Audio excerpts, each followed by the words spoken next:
तिब्बत के लामा योगी की कहानी में आप सभी का फिर से एक बार स्वागत है। उस दिन मैं अकेला मठ में बैठा हुआ था। गुरुदेव को हरिद्वार गए हुए 2 दिन बीत चुके थे। सायंकाल का समय था। गंगा की ओर खुलने वाली खिड़की पर बैठा मैं आकाश की ओर शून्य में निहार रहा था। जीवन की अल्पावस्था में ही जो आध्यात्मिक परिवर्तन हुए थे मुझ में, उसने मेरी आत्मा को अंतर्मुखी बना दिया था। उस समय अंतर्मुखी अवस्था में लीन था मैं, और तभी अपने कमरे में कुछ हलचल का आभास हुआ मुझे। सिर घुमाकर देखा तो मैं दंग रह गया। उस दिन वाली बालक और बालिकाएं ही न जाने किधर से आ गई थी मेरे कमरे में। वे सभी एक साथ हंस रही थी मेरी ओर देखकर। उस समय घोर आश्चर्य हुआ मुझे जब उन सबको प्रौढ़ साधु और सन्यासियों के रूप में परिवर्तित होते हुए देखा मैंने। कुछ ही क्षणों में उन बालक बालिकाओं के स्थान पर प्रौढ़ साधु और युवती सन्यासियां सुंदर और आकर्षक व्यक्तित्व लिए हुए खड़ी थी। उन सबके मुख पर साधना का तेज था। प्रौढ़ के साधु महात्मा गण भी उच्च कोटि के साधक प्रतीत हो रहे थे। उसी समय कल्याणी माँ भी न जाने कैसे और किधर से आकर वहां उपस्थित हो गईं। मुझे देखकर मुस्कुराई वो और मेरे समीप आकर बोली, आज कार्तिक पूर्णिमा है ना?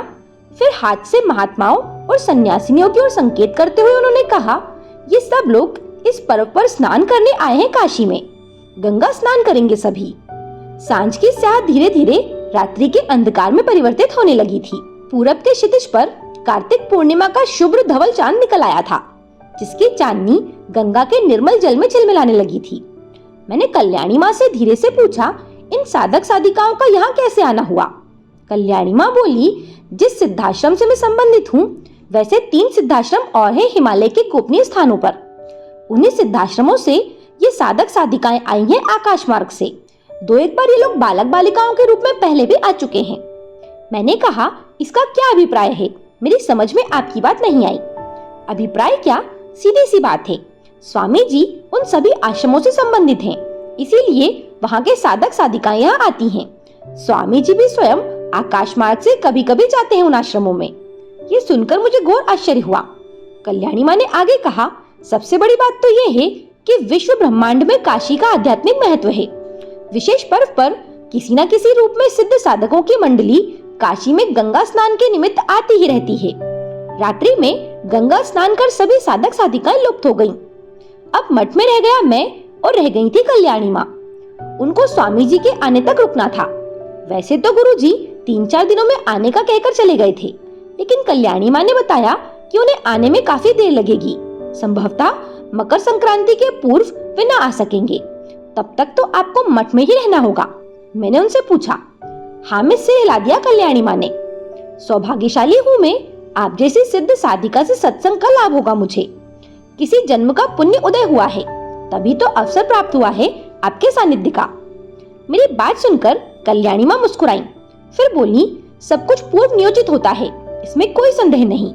निश्चय ही मेरा तुम्हारा सत्संग भी पूर्व नियोजित ही रहा होगा, तभी तो उपलब्ध हुआ है ये अवसर। मठ के एक कमरे में आसन लगा लिया था कल्याणी माँ ने। उस कमरे की खिड़की से पूरी काशी दिखाई देती थी। मेरा अधिकांश समय कल्याणी माँ के सानिध्य में ही व्यतीत होता था। रात्रि में कमरे का दरवाजा बंद कर साधना में डूब जाती थी वो। फिर प्रातः काल ही उनका दर्शन होता था मुझे। जब वो प्रातः कमरे से बाहर निकलती तो उनकी आंखें रक्ताभ और सजल रहती। ऐसा लगता था मानो वहां करुणा, स्नेह और प्रेम का सागर लहरा रहा हो। एक दिन उनकी इसी अवस्था के समय गुरुजी से आध्यात्म मार्ग से संबंधित और साधना के विषय में जो कुछ भी सुना था, वो सब मैंने उन्हें बताया। सब कुछ सुना कल्याणी माँ ने मौन साधे हुए। फिर बोली, आध्यात्मिक यात्रा बहुत छोटी है, यात्रा पथ भी बहुत छोटा है। तुमको केवल उस बिंदु पर पहुंचना है। मैं ज्ञाता हूँ, मैं दृष्टा हूँ। वहां पहुंचते ही यात्रा समाप्त हो जाती है। तपस्या का अर्थ है प्राण शक्ति का विकास। यदि प्राण शक्ति का विकास और उसकी ऊर्जा का विकास ना होगा तो चैतन्य का विकास फिर कैसे होगा? चैतन्य का विकास उसी के विकास पर निर्भर करता है। तपस्या इसीलिए की जाती है कि प्राण शक्ति और उसकी ऊर्जा का अधिक से अधिक विकास हो सके। लेकिन साधारणतः लोग समझते हैं कि तपस्या से शरीर क्षीण हो और शक्ति कम हो। हठ योग की क्रिया इसीलिए है कि शरीर क्षीण हो, शक्ति क्षीण हो और ऊर्जा कम से कम उत्पन्न हो। कल्याणी माँ से आध्यात्मिक चर्चा करते हुए पूरे 11 दिन बीत गए थे। उनके बोलने का कोई समय नहीं था, इसलिए मैं अति आवश्यकता पड़ने पर ही आश्रम के बाहर निकलता था। मैं जानता था कि कभी किसी भी समय किसी न किसी आध्यात्मिक प्रसंग पर बोलना शुरू कर देंगी कल्याणी माँ, इसलिए अवसर की प्रतीक्षा में रहता था मैं।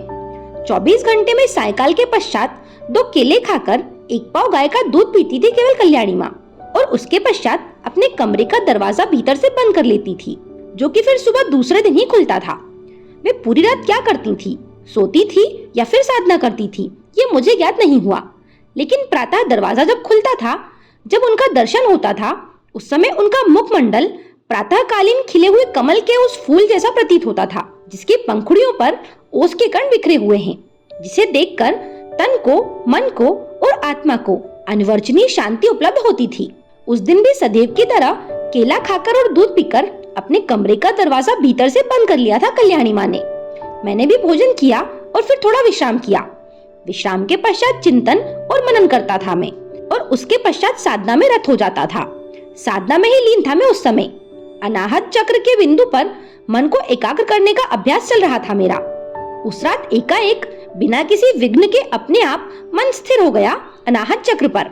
कहने की आवश्यकता नहीं कि उसी चक्र से ऊर्ध्वलोक शुरू होता है। अधोलोक की सीमा पार कर ऊर्ध्वलोक की सीमा में प्रवेश कर गया। कब और कैसे प्रवेश कर गया, इसका रहस्य अपरिचित और अज्ञात था मेरे लिए। वहां प्रवेश करते ही मेरी दृष्टि जिस वस्तु पर सबसे पहले पड़ी, वो एक विशाल मंदिर था।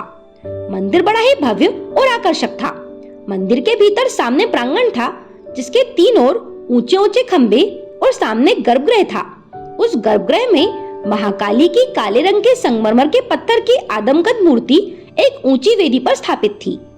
माँ महामाया की वो पाषाण प्रतिमा अति सजीव प्रतीत हुई मुझे। उनके सजल नेत्रों में असीम करुणा, दया, कृपा और अनुकंपा का मिला जुला भाव भरा था। मुख पर जहाँ स्नेह और प्रेम का भाव था, वहीं था थोड़ा क्रोध मिश्रित आक्रोश भी। मुक्तिदायिनी मुक्तिकेशी का वो अनिवर्चनीय रूप देखकर मैं स्तब्ध रह गया, और तभी मेरी दृष्टि अपने आप घूम गई दूसरी ओर। देखा, वह आसन पर बैठी मेरी ओर देखती हुई मंद मंद मुस्कुरा रही थी कल्याणी माँ। घोर आश्चर्य हुआ मुझे। कल्याणी माँ यहाँ इस मंदिर में कैसे? मेरी ओर स्थिर दृष्टि से देखती हुई कल्याणी माँ बोली, अरे तू आ गया, इतनी देर क्यों कर दी? माँ महामाया तुम्हारी प्रतीक्षा कर रही थी, माँ को प्रणाम करो पहले। मैंने सिर झुकाकर दोनों हाथ जोड़कर श्रद्धा भाव से प्रणाम किया माँ महामाया को। कल्याणी माँ का फिर मंद और कोमल स्वर सुनाई दिया, विश्व ब्रह्मांड में बहुत से मंडल हैं, उन्हीं मंडलों से मनुष्य को जीवनी शक्ति बराबर मिलती रहती है। मंडल के देवी देवता उसके अगोचर रूप में सहायता करते हैं।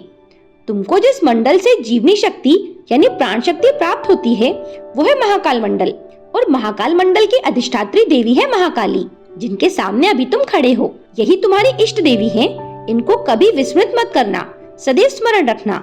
जन्म जन्मांतर तक इनकी कृपा, दया, अनुकंपा और करुणा के पात्र बने रहोगे तुम।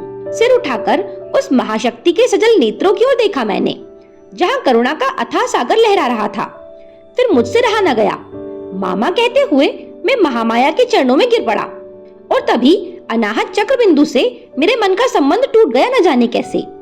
सवेरा होने ही वाला था। मैं अपने आसन से उठा, नित्य क्रिया की और स्नान किया। अब तक कल्याणी माँ के कमरे का पट भी खुल चुका था। मेरा उनका सामना हुआ, नित्य की भांति उनको प्रणाम किया, लेकिन विशेष साधनावस्था में जो कुछ भी देखा सुना था उसे टाल गया, और कल्याणी माँ ने भी मुझसे इस विषय में कोई चर्चा नहीं की। इसके आगे क्या हुआ, ये जानने के लिए आप अगला वीडियो जरूर देखें। मेरे साथ बने रहने के लिए आप सभी का धन्यवाद।